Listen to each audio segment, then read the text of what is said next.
Explain what indexed on Google means, because no one knows what that. Like, a lot of people listening might not know what that means. But can you break that down in simple terms? Like, what does it mean to be indexed with Google? Definitely. So the best way I like to explain it is, like, if you remember long ago when during phone books, right? If you wanted to look up a number very quickly, you had to go to the back of the book, which was the index, and then you alphabetically search for that number. It'll tell you what page, that company's information is on, and then using that index, you go back to the book, you find it, and you were on your way.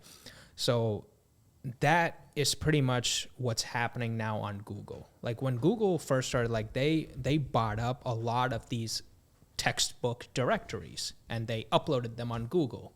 So in a way, like today, when we are trying to look up a company, we're kind of following that same system, but it's just all happening digitally. It's a really good explanation of that. So being indexed, when you create a Google My Business profile, think about it as now you're in Google's textbook. You're or in phone Yellow book. Pages. Yeah, and your listing is the index.